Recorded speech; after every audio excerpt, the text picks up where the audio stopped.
यदि आपको समस्या है कि आप अपने जीवन में प्रतिदिन एक निश्चित संकल्प के साथ कुछ भी करने में असमर्थ हैं, तो ये 3 ध्वनियां आपके लिए वास्तव में परिवर्तनकारी होंगी। यदि आप अत्यधिक भय, अस्थिर मन, बुरे सपने, दुःस्वप्न से पीड़ित हैं, आप रोजाना अक्सर बीमार पड़ते हैं, तो दिन में कुछ मिनट आपके लिए बहुत बड़ा बदलाव लाएंगे। यदि आप रंगीन टेलीविजन के बारे में कुछ जानते हैं, तो आप जानते होंगे कि केवल 3 मूल रंग होते हैं। इन 3 रंगों का उपयोग करके आप ट्यूब पर हर अन्य संभावित रंग देख सकते हैं। इसी प्रकार मूल ध्वनियां भी 3 ही हैं। इन 3 ध्वनियों का उपयोग करके आप अन्य सभी ध्वनियां उत्पन्न करने में सक्षम हैं।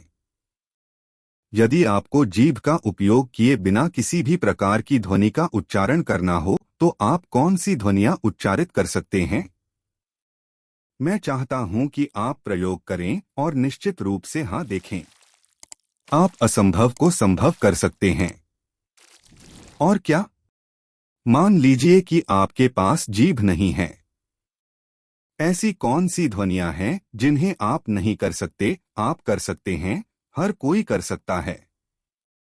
कोई अन्य ध्वनि आजमाए। कोई ऐसा व्यक्ति जो बोलने में असमर्थ हो, कोई मूक व्यक्ति जो बोलने में असमर्थ हो, वह कौन सी ध्वनियां निकालता है? क्योंकि इन 3 ध्वनियों को आपकी जीभ के उपयोग की आवश्यकता नहीं है। देखें कि क्या आप अपनी जीभ हटाते हैं। आप केवल 3 ध्वनियां ही निकाल पाते हैं। आप जीभ का उपयोग कर रहे हैं। इन तीनों को मिलाने के लिए जीभ को अपने तालू में अलग अलग स्थिति में रख रहे हैं। ध्वनियां और अन्य सभी ध्वनियां उत्पन्न करें जो आप उत्पन्न करते हैं। जीभ इन 3 ध्वनियों को कई जटिल तरीकों से मिलाने में आपकी मदद कर रही है। अब इन 3 ध्वनियों को मूल ध्वनि या सार्वभौमिक ध्वनि कहा जाता है, क्योंकि ये 3 ध्वनियां अन्य सभी ध्वनियों का आधार हैं जिनका आप उच्चारण कर सकते हैं। यदि आप इन 3 ध्वनियों का एक साथ उच्चारण करें तो आपको क्या मिलता है? यह सब नहीं है। तो ये 3 मूल ध्वनियां हैं जो अन्य सभी ध्वनियों का आधार हैं, जिन्हें आप नहीं बता सकते। इसलिए ओम को सार्वभौमिक ध्वनि या सृष्टि में मूल ध्वनि के रूप में जाना जाता है।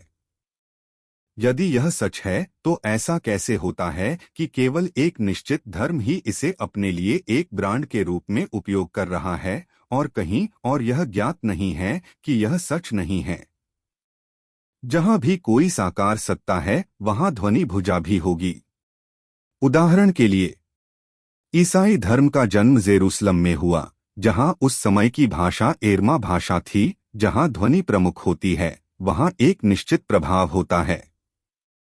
तो ईसाई धर्म में वे आज जो कुछ भी समाप्त करते हैं, जो कुछ भी कहते हैं, वे उसे आमीन के साथ समाप्त करते हैं। यदि आप इसे वैसे देखें जैसे उन्होंने वेटिकन में कहा था, तो हमेशा आमीन कहा जाता है। अंत हटा दें और आमीन कहें। ओह! इस्लाम का जन्म भी उसी क्षेत्र में समान सांस्कृतिक और भाषाई प्रभाव के तहत हुआ। वे कह रहे हैं, अमीन हटाओ एन और कहो उम।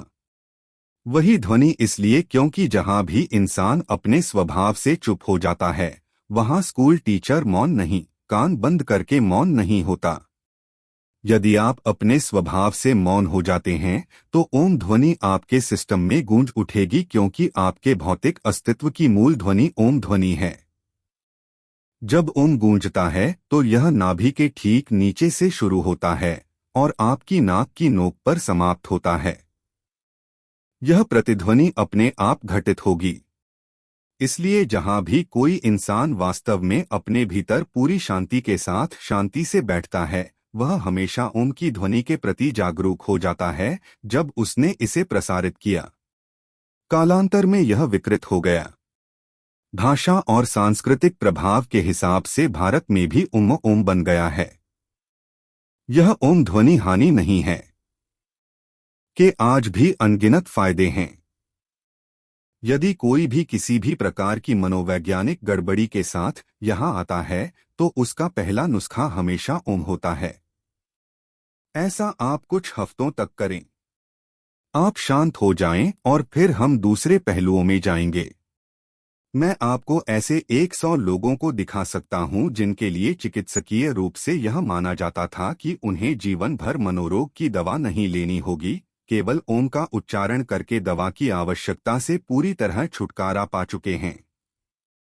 यदि आप अत्यधिक भय, विकृत स्वप्न, बुरे स्वप्न, दुःस्वप्न, अस्थिर मन से पीड़ित हैं, अस्थिर शरीर, यदि आपकी सामान्य शारीरिक संरचना कमजोर है, तो आप बार बार झूठे बीमार पड़ते हैं, खासकर बच्चे यदि उन्हें ध्यान संबंधी विकार हैं। प्रतिदिन कुछ मिनटों के लिए ओम का उच्चारण आपके लिए बहुत बड़ा बदलाव लाएगा। यदि आपको समस्या है कि आप अपने जीवन में एक निश्चित संकल्प के साथ कुछ भी करने में असमर्थ हैं, तो ओम का दैनिक उच्चारण आपके लिए वास्तव में परिवर्तनकारी होगा। कुछ ही हफ्तों में आप अपने काम करने के तरीके में एक अभूतपूर्व अंतर देख सकते हैं, क्योंकि यह आपके भौतिक अस्तित्व की मूल ध्वनि है। आप अपना मुंह खोलते हैं और कहते हैं, धीरे से अपना मुंह बंद करो, यह हो जाता है।